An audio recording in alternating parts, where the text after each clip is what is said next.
का बरं घेतली कळालं मी प्रॉब्लेम. चल लास्ट लेक्चरला आपण काय केलं होतं रे. तर लास्ट लेक्चरला आपण शिकलो होतो न्यूटन्स रॅप्सन्स मेथड, जे की पॉलिनॉमियल इक्वेशन सॉल्व्ह करण्यासाठीची अप्रॉक्सिमेट मेथड होती. ठीक आहे, पॉलिनॉमियल इक्वेशन्स म्हणतोय मी.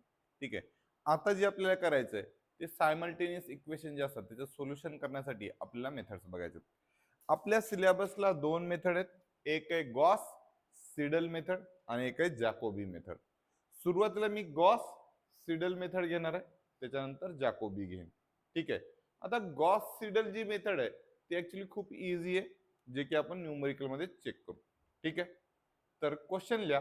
Find the value of X Y and Z. Find the value of X Y and Z. वाटलं ना मी पण क्वेश्चन लिहितो, टेन्शन नाही. Find the value of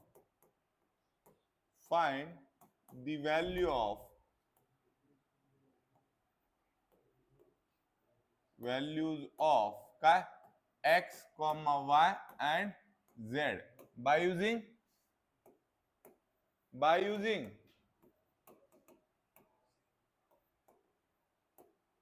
Gauss Seidel method.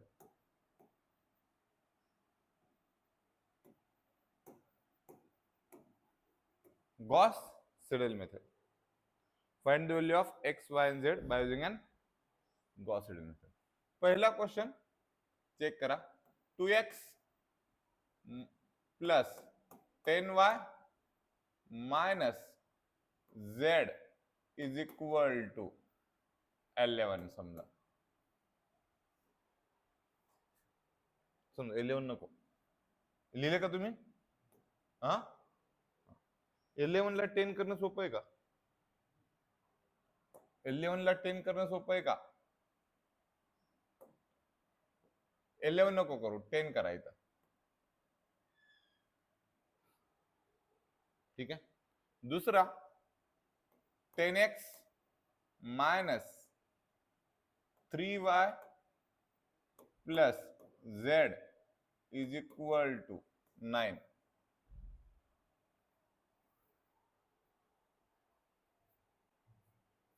ठीक आहे, आणि लास्ट लिहा काय x plus y plus 10z is equal to 22.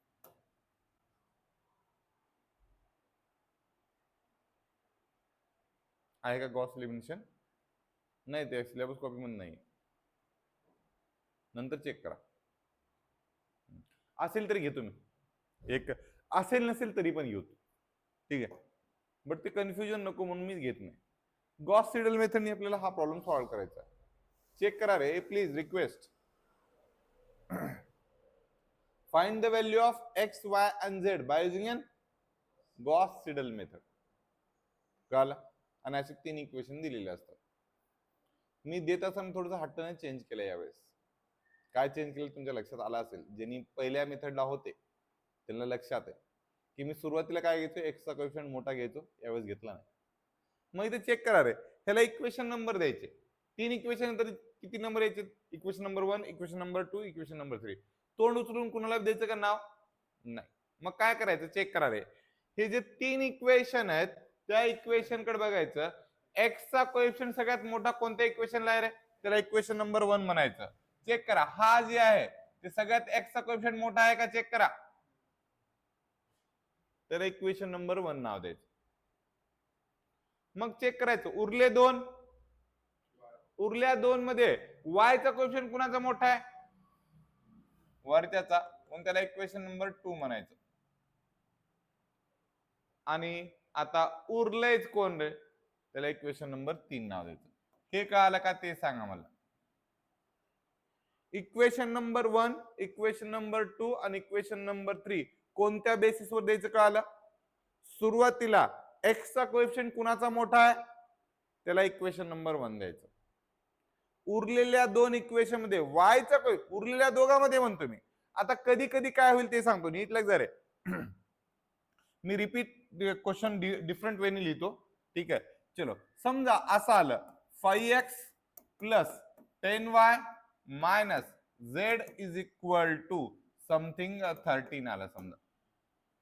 ठीक आहे. आणि समजा असं 10x plus 20y 10x plus 20y minus 5z is equal to 25 आहे समजा. आणि तिसरं इक्वेशन समजा काय 5x प्लस 10y आणि minus 8z is equal to something something म्हणाला. आता हे पक्का माहित नाही मला, कॅल्क्युलेशन केलं नाही. ठीक आहे. असं असेल तर इक्वेशन नंबर 1 कोणाला द्यायचं, तर चेक करायचं एक्सचा कोएफिशियंट हे सगळ्यात मोठं कोणाचं आहे, त्याला इक्वेशन नंबर 1. आता चेक करा रे, ह्या दोघात काय करायचं, वायचा कोएफिशियंट कोणाचा मोठा आहे, सर दोघांचा बी सेम आहे. मग काय करायचं, झेडचा कोणाचा मोठा आहे ते बघायचं, हे मोठं आहे, त्याला इक्वेशन नंबर 3 म्हणायचं. मग इथं झेडचा इक्वेशन काय असलं पाहिजे, छोटा असला पाहिजे. कळालं पक्का. ह्या दोघात कसं ठरवलं कळालं, झेडचा मोठा आहे तर मोठा तिसऱ्याला ठेवा ना, दोन्ही पैकी कोणाला एक घेतलं चालतंय, बट तुम्हाला घ्यायचं कळालं. मग आणि असं एवढं अवघड विचारत नाहीत, सिंपल असं वरी जे दिले ना तसंच विचारतात, टेन्शन नाही. मग इक्वेशन नंबर 1, इक्वेशन नंबर 2 आणि इक्वेशन नंबर 3 कोणत्या बेसिसवर दिलं, ऑन द बेसिस ऑफ कोएफिशियंट्स. मग आधी चेक केलं, कोणाचे कोएफिशियंट चेक करायचे सुरुवातीला, एक्स चे. एक्स चे कोएफिशियंट सगळ्यात मोठे कोणाचे, एच चे, म्हणून त्याला इक्वेशन नंबर 1 नाव दिलं. मग उरलेल्या दोघांमध्ये वायचे कोएफिशियंट कोणाचं मोठं आहे, दुसऱ्याचं. आणि उरलेले ते मध्ये फ्रॉम इक्वेशन 1 इकडे लग जा रे, फ्रॉम इक्वेशन 1 एक्स ची व्हॅल्यू काढायची. फ्रॉम इक्वेशन 1 कोणाची व्हॅल्यू काढायची, एक्स ची. डायरेक्टली काढली तर चालते का रे, डायरेक्टली काढली चालते का. एक्स इज इक्वल टू इकडचा 9 इकडचा -3y तिकडे जाऊन काय होईल रे, +3y आणि इकडचा +z तिकडे जाऊन काय होईल, -z आणि इकडचा 10 तिकडे जाऊन काय होईल, डिवाइड. इक्वेशन नंबर 4 कळालं का नाही, हो किंवा नाही मध्ये उत्तर पाहिजे. मी डायरेक्टली स्टेप केली, तुम्ही लहान नाहीत तरी पण काही लेकरांना कळत नसेल तर चेक करा. इक्वेशन नंबर 1 हा होता का, चेक करा. 10x - 3y plus z is equal to 9. इकडचा प्लस झेड तिकडे जाऊन काय होईल रे, -z. इकडचा -3y तिकडे जाऊन काय होईल, प्लस. म्हणजे काय रे, 9 + 3y मायनस z आणि ते x इज इक्वल इकडचा 10 तिकडे जाऊन काय होईल, डिवाइड. हे जे की मी डायरेक्टली लिहिले चालते. फ्रॉम इक्वेशन 1 काय बनवलं आपण, इक्वेशन 4 बनवलं. ऍक्च्युली इक्वेशन 1 आणि इक्वेशन 4 डिफरंट आहेत का रे, इक्वेशन 1 आणि इक्वेशन 4 डिफरंट आहेत का, सेमच आहेत, फक्त अरेंजमेंट डिफरंट वेनी केलेली आहे. फ्रॉम इक्वेशन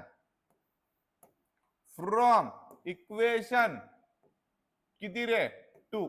सांगा y ची value, y is equal to y, अरे y इज इक्वल टू काय 10 - 2x आणि प्लस z, 3 नाही ते z आहे. ठीक आहे, डिवायडेड बाय 10. इक्वेशन नंबर 5 आणि चेक करा लास्टली सगळ्यात महत्वाचं काय रे, फ्रॉम इक्वेशन उरलेलं कोण आहे, 3. z is equal to 22 - x - y divided by 10. Equation number 6. हे कळालं का ते सांगा. आता मला प्रत्येकाचं नाव घेत बसता येणार नाही, प्लीज रिक्वेस्ट. प्रतीक्षा, अर्पिता, कळालं का हे, पक्का. अर्पिता काय म्हणते,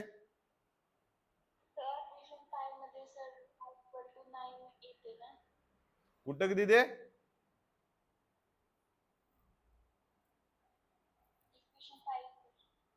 इक्वेशन 5 हा इकडे इक्वेशन 2 वरून घेतलाय ते. तुझं लक्ष नाही ते सिक्वेन्स नीट करून घे तुम्ही. मी देताना दिली अशी तुम्ही सिक्वेन्स पुन्हा डबल उत्तर घेताना काय करायची, सिक्वेन्स करेक्ट करून घ्यायची. आधी इक्वेशन 1 लिहायचं, मग इक्वेशन 2 लिहायचं, मग इक्वेशन 3 लिहायचं. असं कन्फ्युजन करायचं नाही. आता लग रे पुट फॉर फर्स्ट इटरेशन,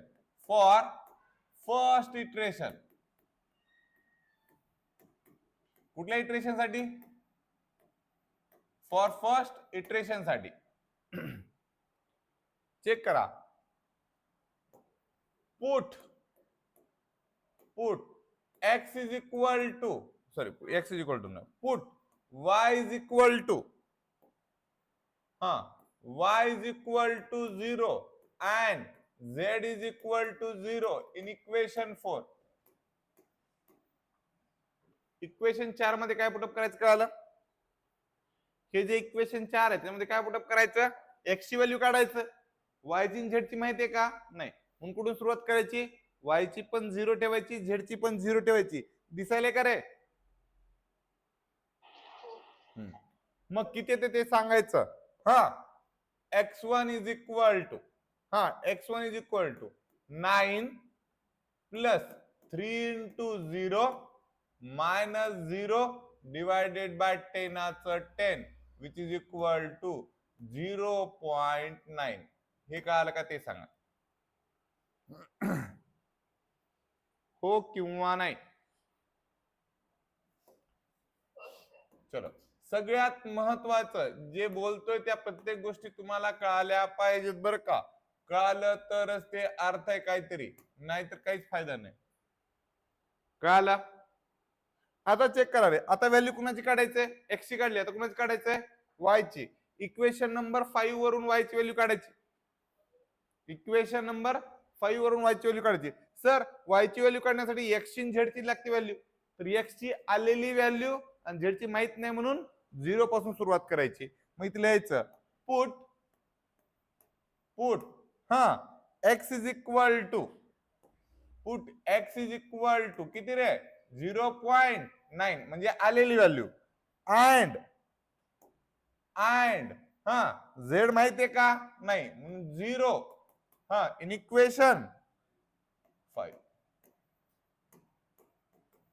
कळालं?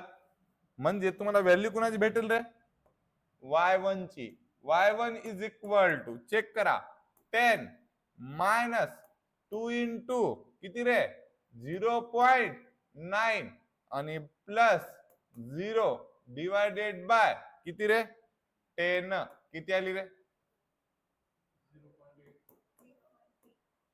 82 आलं का. चलो, आता कुणाची व्हॅल्यू काढायचं, कुणाची व्हॅल्यू काढायची, झेड ची. एक्स ची काढली, वाय ची काढली, आता झेड ची. पुट काय करायचं रे, पुट. आता झेड ची व्हॅल्यू कॅल्क्युलेट करण्यासाठी एक्स लागते आणि वाय लागते, पण कुठले वापरायचे, जे आलेले आहेत ते वापरायचे. Put x is equal to 0.9 and y is equal to 0.82 in equation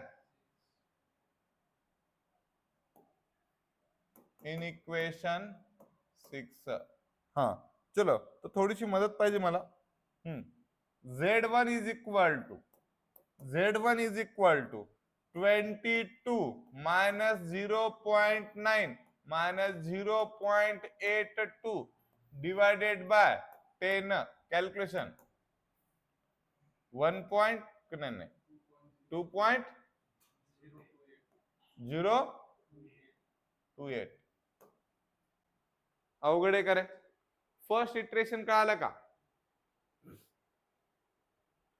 first iteration कळालं का. आता फॉर सेकंड इटरेशन,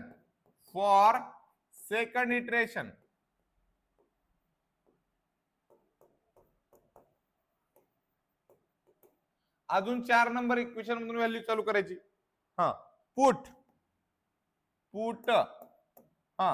काय रे, एक्स ची व्हॅल्यू काढायचंय, तर काय लागतं रे, वाय आणि झेड ची व्हॅल्यू लागते. मग वाय ची आलेली आहे, झेड ची आलेली व्हॅल्यू पुट अप करायची.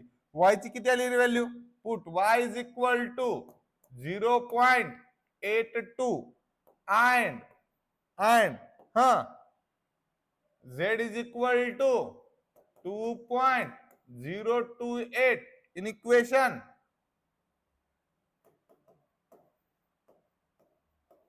in equation 4. मग मला सांगा, हा x ची व्हॅल्यू येणार आहे, हे सेकंड इटरेशन साठी आहे म्हणून 2 लिहिले. चेक करा काय लिहिले, 9 प्लस 3y, y ची व्हॅल्यू किती रे 0.82 मायनस 2.028 होल डिवायडेड बाय 10 किती आलं सांगा.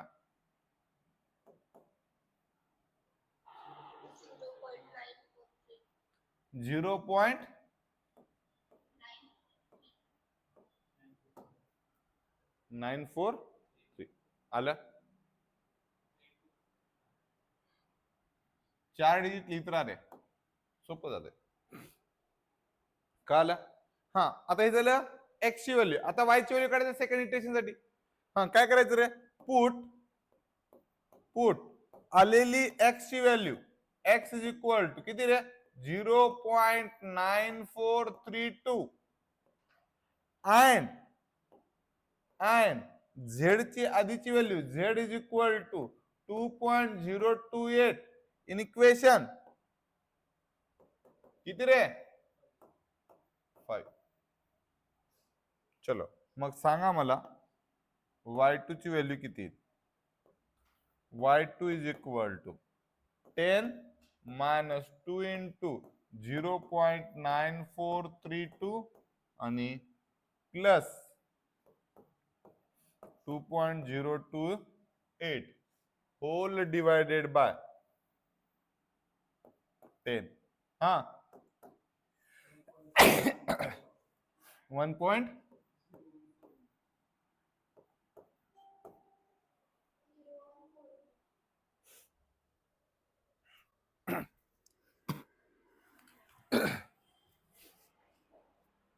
चलो कळलं. आता इटरेशन 2 साठी काय करायचं रे, पुट हा आलेली एक्स ची व्हॅल्यू किती रे, एक्स इज इक्वल टू हा 0.9432 अँड वाय ची किती व्हॅल्यू 1.0141 इन इक्वेशन.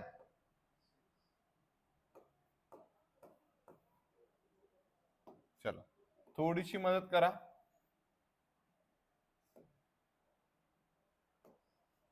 हा काय रे वर लिहू का इथं, Z2 इज इक्वल टू हा 22 मायनस एक्स व्हॅल्यू किती रे 0.9432 आणि मायनस 1.041 डिवायडेड बाय 10.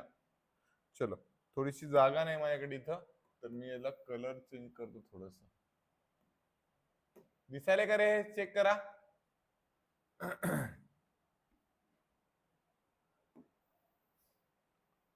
दिसायले का,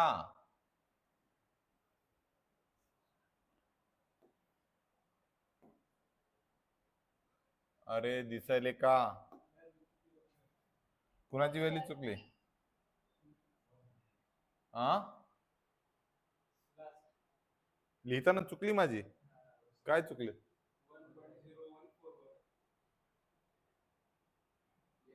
एक राहिले, ठीक आहे सॉरी.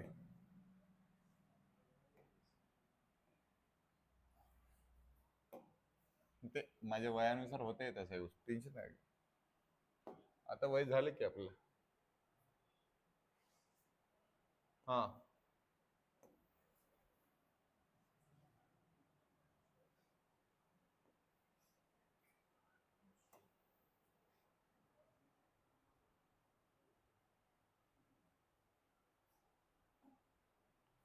चलो, हा कोणी बघून लिहिणार नाही ना याच्यात. अजून लिहायचंय बघून. हा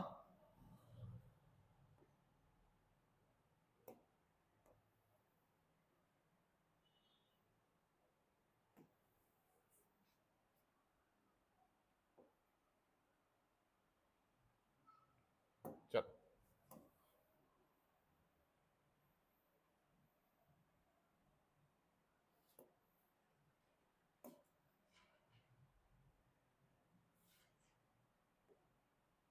आणि जास्तीत जास्त त्यांनी जर काही मेन्शन केलं नसेल तर 3 इटरेशन काढायचे. हा व्हॅल्यू सांगा रे. 2.0042 बस झाले 4 डिजिट.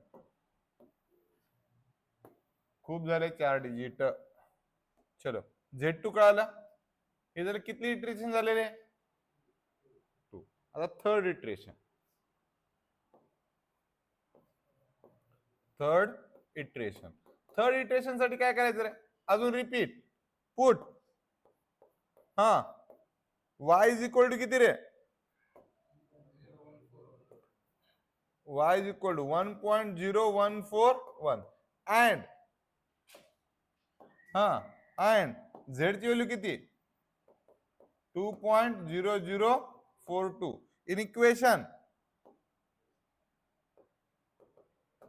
किती रे.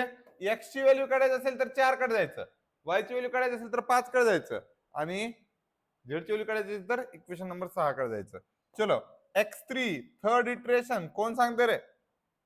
9 प्लस 3 इंटू 1.0141 हा प्लस का मायनस 2.0042 डिवायडेड बाय 10. आता आला असेल 1.0038. चेक करा नियर अबाउट काय आलं रे. जवळ आले आता. हा आता याचं थर्ड इटरेशन काढायचं कुणाचं व्हायचं तर काय करायचं रे. पुट ऍक्च्युअली कोणती व्हॅल्यू पुटअप करायची रे आलेली. Put x is equal to 1.0038 and and z ची व्हॅल्यू काय पुटअप करायची रे. z is equal to 2.0042 in equation किती 5. चलो मग हा y इज इक्वल टू किंवा y3 इज इक्वल टू सांगा रे 10 मायनस 2 इंटू 1.0038 प्लस z म्हणजे प्लस 2.0042 डिवायडेड बाय 10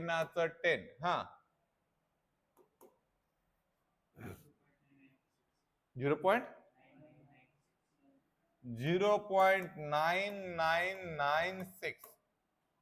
चलो 6 च्या पुढे काय आहे का.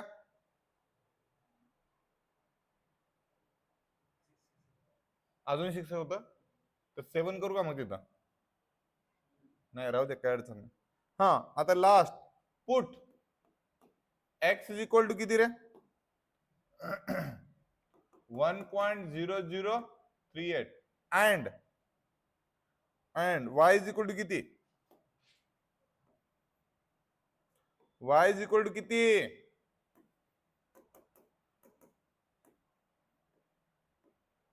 In equation 6. चलो मला Z3 ची व्हॅल्यू कोण सांगत रे. Z3 is equal to 22 minus 1.0038 minus 0.996 divided by 1 9 राहिला अजून.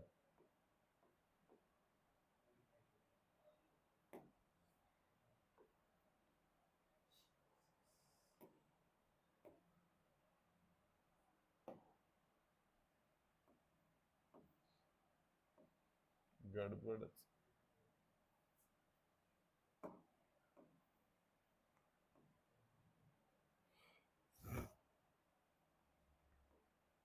सांगा किती आलंय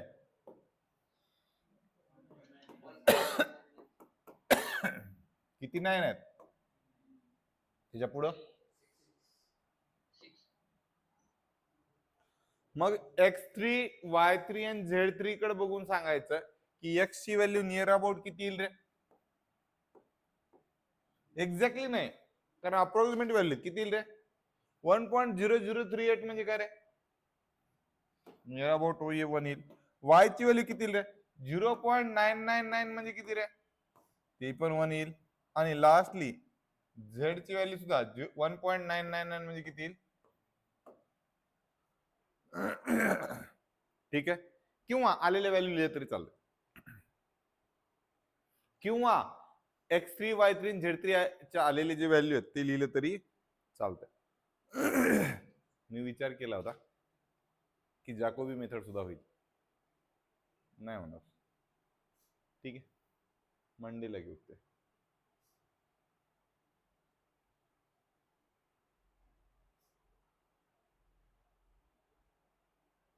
चलो अवघड आहे का रे? हा, याच्यामध्ये कॅल्क्युलेशन लिहाय बरं का. आणि आणखीन एक गोष्ट सांगतो, हे जे लास्टचे 2 चॅप्टर आहेत ना, लई सोपे आहेत. बरोबर आहे? ह्याची खासियत सांगतो. इथं कळतंय, कॉलेजमध्ये कळतंय, पेपर मध्ये जाते पोरग लिहितंय बी सगळा पेपर, सगळं लिहितंय.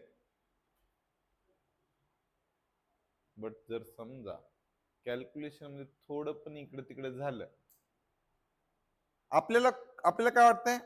आपण जे लिहिले ते करेक्टच आहे वाटते. कधी वाटते का रे आपण लिहिले चुकले म्हणून? नाही. आणि पेपर जर पूर्ण लिहून आला असेल तर कॉन्फिडन्सच असते, अबे आउट ऑफच, फक्त एखादा झिरो कटते. कळलं का बरं ते? कारण आपण जेव्हा लिहितो ना, आपल्या माइंडला पटते म्हणूनच लिहितो. म्हणजे आपल्याला काय वाटतं रे, आपण जे लिहिले ते करेक्ट आहे. ठीक आहे, बट कॉन्सन्ट्रेशन खूप महत्वाचं आहे. कॉन्सन्ट्रेशन खूप महत्वाचं आहे. कळतंय मी काय म्हणाल ते? त्यामुळे प्लीज रिक्वेस्ट कॅल्क्युलेशन करत असताना स्वतःच कॅल्क्युलेशन करा, दुसऱ्याचं बघून लिहू नका. कळत नसेल तर विचारा, काय हरकत नाही, बट कॅल्क्युलेशन तर स्वतःच करायचं. कळलं? चलो, कोणाला काय अडचणी करायच्यात? शीतल? चलो, ही जी मेथड आहे ह्याला म्हणायचं गॉस सिडल मेथड. ठीक आहे, अजून एक गॉस सिडलचा प्रॉब्लेम घेऊ. ठीक आहे, आणि नीट जर ऑब्झर्वेशन केलं, मेथड अवघड नाहीये, पण प्रॅक्टिस खूप लागते. जर समजा कोणी असं असेल ज्याला मेथडच नाही कळाली, कोणी आहे का रे असं ज्याला मेथडच नाही कळाली? प्रॅक्टिसली लागते, प्रॅक्टिस खूप लागते. त्यामुळे आज आपण याचेच प्रॉब्लेम करू. आता एखादा पुस्तकातला बी घेऊ भारीवाला. ठीक आहे, एक काम करतो का, सगळ्याचे फोटो काढून पाठव पुन्हा मला, फक्त क्वेश्चनचे. हे जे क्वेश्चन आहे ना तेवढाच फोटो काढायचा, क्रॉप करायचा आणि पाठवायचं. ठीक आहे, आज करशील? ठीक आहे, कोणता घेऊ आता यातला?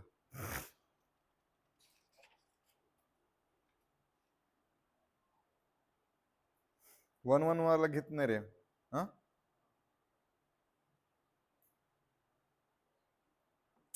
सगळे 1-1 वाले. हा, हे आवडलं. हे 1-2-3 वाला आहे, बट आवडला त्याचं रिझन सांगतो का आवडला ते. झालं? हा, find the value of X Y Z किंवा solve by Gauss Seidel method. कुठल्या मेथडनी? चलो, मग पहिला इक्वेशन आहे, पहिले इक्वेशन आहे x plus 7y minus 3z is equal to 22.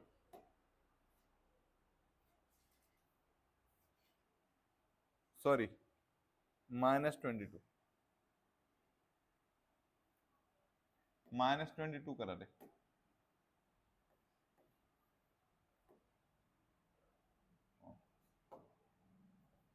दुसरा जे 5x minus 2y plus 3z is equal to 18 plus 18. And lastly, 2x minus y plus 6z is equal to 22.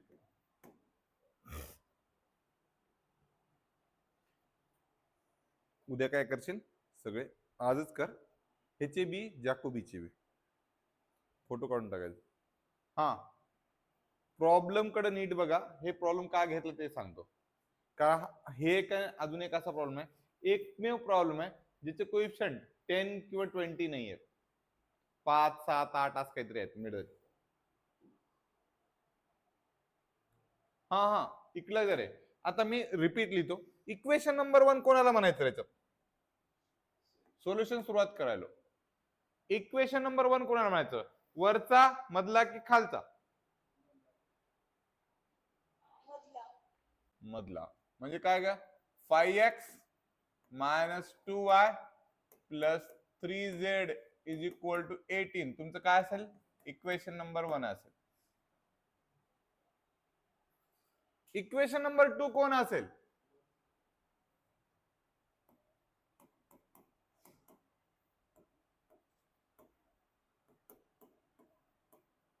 हे कळाले का ते चेक करावर का हे कळाले संपलं मग. आणि लास्टली उरलेलं काय रे, चलो फ्रॉम इक्वेशन 1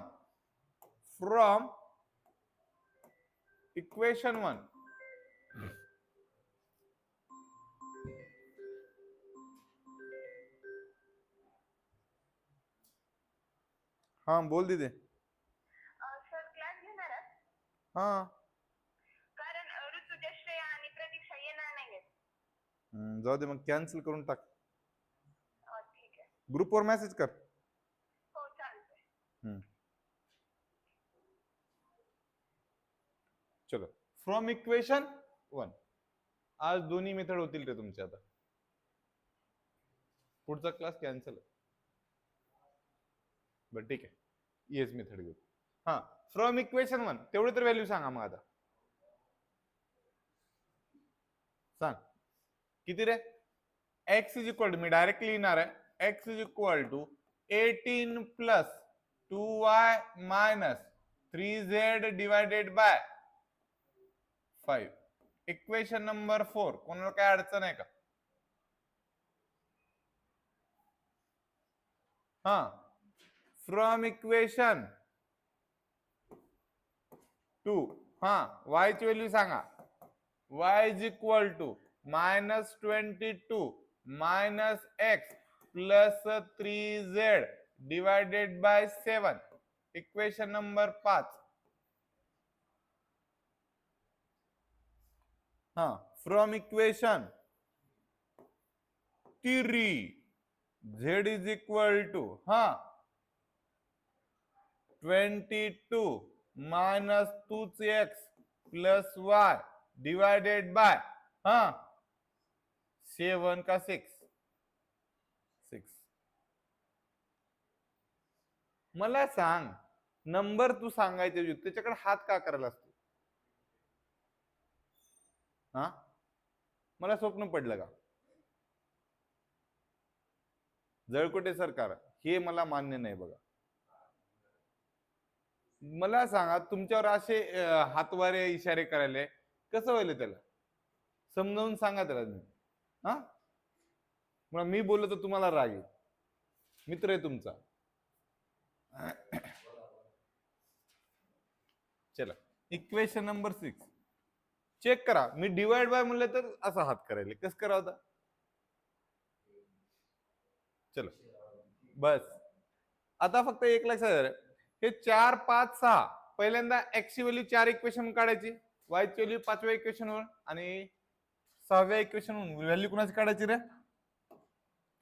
हे कळालं का ते सांगा. फर्स्ट पार्ट कळाला का? फर्स्ट पार्ट कळाला का?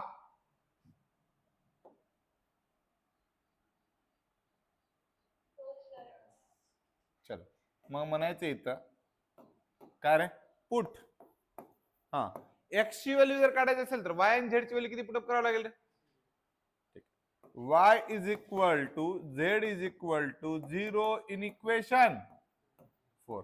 आता मी व्हॅल्यू पुटअप करतोय चेक करा x is equal to 18 plus 2 into 0 minus 3 into 0 divide by 5 हा किती आलं रे 3.6 कळलं काय झालं हा expensive next put x is equal to 3.6 and z is equal to 0 in equation 5 हा सांगा y1 ची व्हॅल्यू किती येईल -22 मायनस 3.6 आणि प्लस 3 गुणिले 0 डिवायडेड बाय हे 70 हा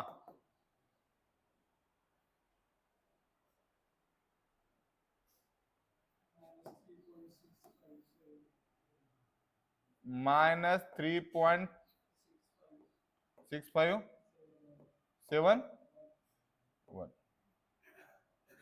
हा put x is equal to 3.6 and y is equal to -3.6571 in equation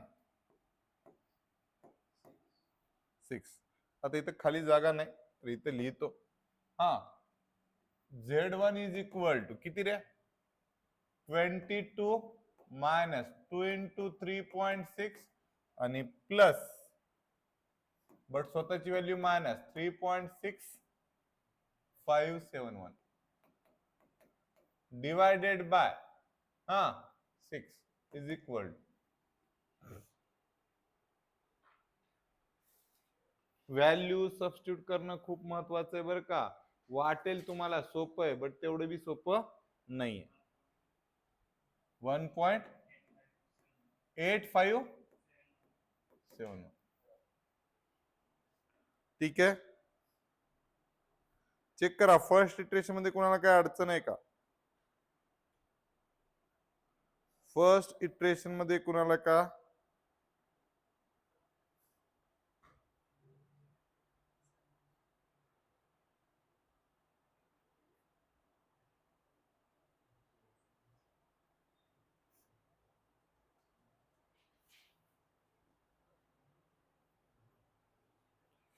चलो हा आता सेकंड इटरेशन करायचंय हा फॉर सेकंड इटरेशन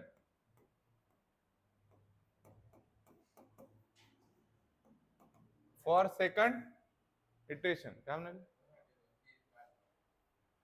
हे होय हा ते मग ते झेड काढताना ना कन्फ्युजन होते दुसरं काय नाही काय होतं ते सांगतो मी जर समजा झेड असं काढलं ना ते 2 आहे का झेड कळत नाही मला गडबडीत नाही मजाक नाही करत कॅल्क्युलेशन करताना लई चुकते बरं का असं समजा मी जर झेड असं काढलं असतं तर 32 बी दिसलं असतं ते कन्फ्युज होते आणि कॅल्क्युलेशन करताना लक्ष नसते व्यवस्थित म्हणून झेड जरा हटके काढावं म्हणून मी काढलंय ते दुसरं काय नाही किती बी असं काढायचा प्रयत्न करा झेड गडबडीत असं झेड निघते का रे आपला फास्ट झेड असं निघते का नाही मग याला काहीतरी वेगळं करण्यासाठी काही काही जण असं करतात मध्येच काही जण असं करून असं करतात मग एवढं उचलून पेन असं करून पेन उचलून असं करण्यापेक्षा रजनीकांत स्टाईल मध्ये असं केलं तर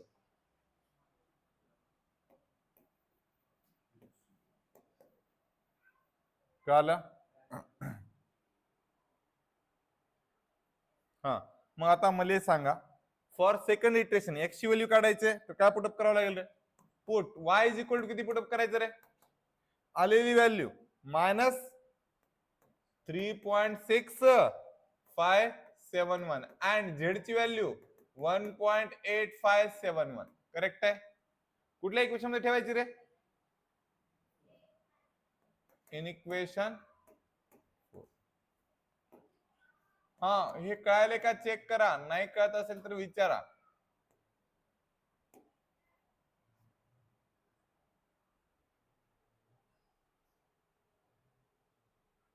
कळतंय का? हा, x2 ची व्हॅल्यू सांगणार आहे. x2 is equal to, check करा, 18 प्लस 2 इंटू मायनस 3.6571. आणि तुम्हाला मजाक वाटेल बरं का, हे लई चुकण्याचे चान्सेस असतात. -3 1.8571. कॅल्क्युलेशन शांत डोक्यानेच करा, गडबड करू नका, कुणाला इम्प्रेस करायला जायचं नाहीये. ठीक आहे, कमांडच पाहिजे. एकदा जर फास्ट झाले तर मग येते ते, आणि याला प्रॅक्टिसच लागते बरं का रे.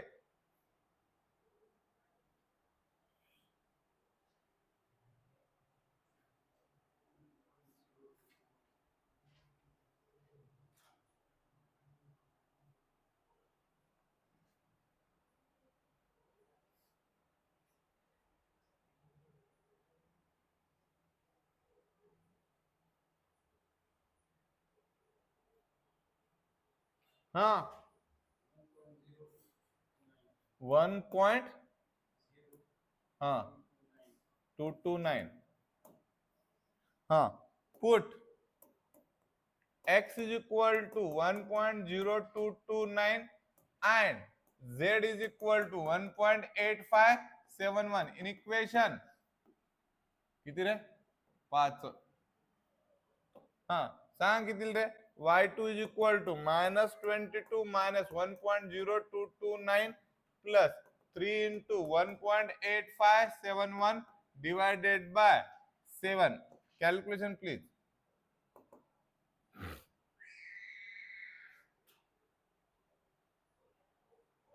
Calculation please.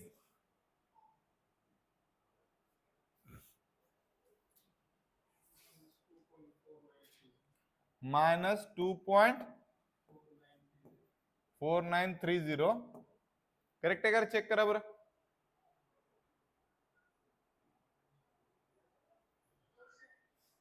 -2497 आलं पाहिजे. चल ठीक आहे, काय हरकत नाही.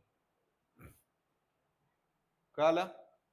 चलो आता put x is equal to 1.0229 and y is equal to -2.4930 in equation. हाँ 6. चलो z2 ची व्हॅल्यू सांगायचंय. किती आहे रे? 22 minus 2 into 1.0229 आणि प्लस आणि स्वतःच मायनस 2.4930 ना, डिवायडेड बाय 6. Calculation please.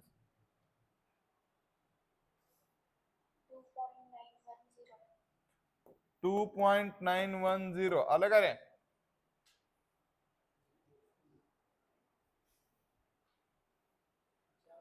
-9102 का? हा चालतं. आता अजून काय करायचं? थर्ड इटरेशन काढायचं. मग थर्ड इटरेशन साठी थर्ड इटरेशन काय? Put y is equal to -2.4930 and z is equal to 2.9102 in equation 4. चलो x3 is equal to 18 plus 2 into -2.4930 आणि -3 into 2.9102 डिवायडेड बाय किती रे? 5. हे दिसत नसेल तुम्हाला, बट ते ह्याच्यावर दिसेल. x3 ची व्हॅल्यू किती आली? 0.8566 आली का रे?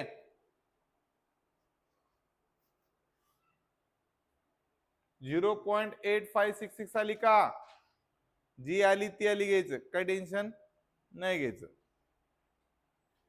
चलो दुसरं, put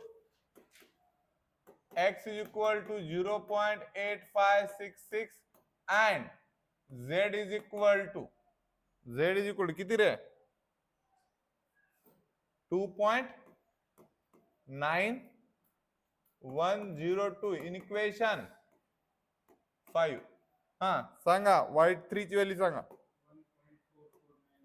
y3 is equal to किती -22 मायनस एक्स किती रे मायनस एक्स आहे म्हणजे 0.8566 आणि प्लस 3 इंटू 2.9102 डिवायडेड बाय 7. हा किती आला किती आलं वायची value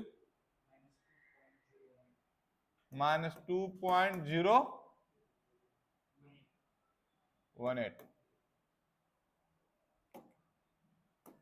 Put x is equal to 0.8566 and y is equal to -2.018 in equation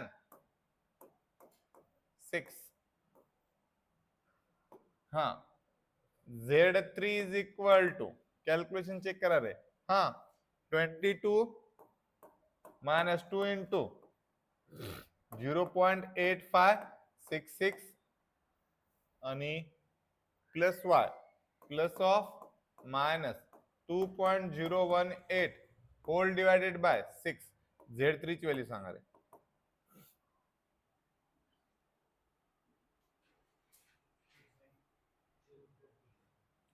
.044. हा चलो 8. म्हणजे तुमच्या फायनल व्हॅल्यू मी येलो कलर मध्ये लिहितो. एक्स ची व्हॅल्यू किती आहे रे 0.8566. वाय ची व्हॅल्यू किती आहे रे -2.018 आणि झेड ची व्हॅल्यू किती आहे रे 3.0448. बरे इक्वल व्हॅल्यू आहेत का नाही. हे कशा व्हॅल्यू आहेत रे अप्रॉक्सिमेट कारण हे पक्का नाही. ह्याच्या पुढे जर अजून इटरेशन केलं त्याच्या व्हॅल्यू चेंज होणार. पुढे जर आणखीन एक इटरेशन घेतलं तर एक्स ची व्हॅल्यू 1 च्या जवळ येते, वाय ची व्हॅल्यू -2 च्या जवळ येते आणि झेड ची व्हॅल्यू 3 च्या जवळ येते. म्हणजे नियर अबाउट एक्स ची व्हॅल्यू किती येते 1, वाय ची व्हॅल्यू किती येते -2 आणि झेड ची व्हॅल्यू किती येते 3. कळलं बरं. आतापर्यंत मी तुम्हाला सांगितलं नाही, आता सांगतो नीट लक्ष द्या. प्रॉब्लेम करण्याच्या अगोदरच आपल्याला जर एक्स वाय झेड चे व्हॅल्यू कळाल्या तर हे प्रॉब्लेम सॉल्व्ह करण्याच्या अगोदरच आपल्याला एक्स वाय झेड व्हॅल्यू कळाल्या तर आपल्याला आलेलं आन्सर करेक्ट आहे का रॉंग आहे ते बघता येते. ठीक आहे डायरेक्टली लिहिलं तर एखादा मार्क पडेल. बट मग आता मी सांगतो चेक करा रे. इकडं लक्ष द्या गडबड करू नका लिहायची. हे लिहिणार का तुम्ही. हा आता डायरेक्टली एक्स वाय झेड च्या व्हॅल्यू कॅल्क्युलेटर कशा काढायच्या ते सांगतो. त्यासाठी तुम्ही काय करायचं कॅल्क्युलेटर हातात ठेवा सांगतो. पहिल्यांदा दाबायचं मोड, त्याच्यामध्ये 5 नंबरचं इक्वेशन नावाचं बटन, त्याच्यामध्ये ax plus by plus cz is equal to d असं कुठलं इक्वेशन आहे का 2 नंबरचं इक्वेशन आहे. ax प्लस by प्लस असं आहे ना 2 नंबरचं. त्याच्यामध्ये काय करायचं आता हे x चा कोएफिशिएंट किती आहे रे 1. 1 इज इक्वल टू y चा कोएफिशिएंट किती आहे 7 इज इक्वल टू z चा कोएफिशिएंट किती आहे -3 इज इक्वल टू किती आहे रे -22 -22 टाकायचं इक्वल टू दाबल्या खालच्या लाईनला येते का चेक करा. आलं का. पुन्हा अजून x चा कोएफिशिएंट किती आहे रे 5 is equal to -2 is equal to 3 is equal to 18 is equal to त्यानंतर अजून काय रे खालच्या लाईनला आलं का मग अजून 2 is equal to -1 is equal to 6 is equal to 22 is equal to. एवढं दाबल्या आणखीन एकदा इक्वल टू दाबले की डायरेक्टली एक्स ची व्हॅल्यू सांगते त्यांना किती आली रे 1. चेक करा मी म्हणलं होतं का एक्स ची व्हॅल्यू 1 येते म्हणून. जर इटरेशन केलं तर पुढे अजून एकदा इक्वल टू दाबा वाय ची व्हॅल्यू भेटते -2 आणि अजून एकदा इक्वल टू दाबायचं झेड ची व्हॅल्यू भेटते 3. मग हेच आलेल्या कॅल्क्युलेटरची व्हॅल्यू लिहून यायचं फायनली. कळालं. कॅल्क्युलेटर वरच्या आलेल्या व्हॅल्यू शेवटी लिहून यायचं मध्ये काय का धिंगाणा करणं. कळालं. बरं कॅल्क्युलेटर वापरता आलं पाहिजे. मला सांगा एक साधी सिंपल गोष्ट आहे. तुम्ही जर मास्टर राहिला तर काय केलं असं तुम्ही एक विचार करा, जनरल थिंकिंग. ऐका ऐका पूर्ण ऐका. 12 रुपयाला एक पेपर असते चेक करायचा, किंवा आता रेट वाढले असतील तर 15, 17, 20 हजार रुपये झाले असेल. 20 रुपयाला एक पेपर चेक करायचा, 100 मार्क, सॉरी 70 मार्काचा. मग मास्टरला पेपर चेक करण्यामध्ये इंटरेस्ट राहील का पैसे जमा करण्यामध्ये इंटरेस्ट राहील? खरं खरं सांगायचं. आणि गव्हर्नमेंटचे जे मास्टर असतात ना एवढे हावरट असतात. सॉरी ऑनलाईन चालू आहे, रेकॉर्डिंग बी चालू आहे. हा, स्वतःच्या पैशाने चहा सुद्धा पित नाहीत. चेक करा कधी बी कुणाला बी, मग पाजाकी चहा म्हणतात एकमेकावर बघायचं चहा पाजण्यासाठी. आणि पगार किती सांग का? सगळ्याला लाख लाख किंवा 1.5-1.5 लाखाच्या वरे पगार आहेत, पण चहा कोण तर पिते का बघा तुम्ही, कधी बघा. सगळं डिपार्टमेंटला सांगत डिपार्टमेंट कडून पाजाकी चहा, म्हणजे ते वरून फंड येत असते. कळालं का? एवढे भिकारी असतात ते. मला सांगा पेपर चेक करायला 12 रुपये भेटेल म्हणून तुमचा पेपर वाचत बसतील का? त्यांनी स्टेप बघत बसतील का? स्टेप केव्हा बघतात सांग का? तुम्ही जर मध्येच खडाखोड केली असेल तर माणसाचं नजर जाते ना. बघ, स्टेप मॅक्सिमम तर कोणी बघतच नाही, डायरेक्टली काय बघते? आन्सर आले खटकन 4 मार्क देऊन टाका मोकळं. तो मोठं लिहिले का? डायरेक्टली तर लिहिलं नाही मॅम, बस एवढंच. 12 मार्कासाठी तुमचा अख्खा पेपर कोणी वाचून बघत नाही. बघा चेक करा, काही काही लेकरांचे पुन्हा मार्क वाढतात का नाही? का बरं वाढतात? पुन्हा पैसे भरतात ना आपण अजून 200 का 300 का 500 रुपये जे काय असेल ते, तर त्याला रिपीट चेक करायला लावतात ते. मग 500 रुपये दिल्यावर जर खुश होते त्याने डबल चेक, आणि त्याने चेक करत असं दुसरं कोण चेक करत नाही. कळालं? मग तुम्ही म्हणताल जास्त का चुका करत नाही, मग 500-500 रुपये भरतात लोक. एक सांगतो, लय बी पेपर मध्ये जर मार्क वाढले, एक पर्सेंटेज असतं त्याचं, तर त्या मास्टरला पुन्हा पेपर चेक करायला देत नाही. म्हणून त्याने काय करते, 1-2 चुका करते फक्त. कळालं का? म्हणजे चुकून होत असेल, शक्यतो लेकरांना पासच करत. त्यामुळं कॅल्क्युलेटरवरचं फायनल आन्सर लिहायचं. मग तुम्हाला ते ह्याच्यातलं बी सांगायचं राहिलं, ते एक्सपोनेन्शियल इक्वेशन ते कसं सोडवायचे तेही सांगतो, ते बी येते. ठीक आहे, ते नेक्स्ट विचार. आणखीन एखादा घ्यायचं प्रॉब्लेम का थांबायचं?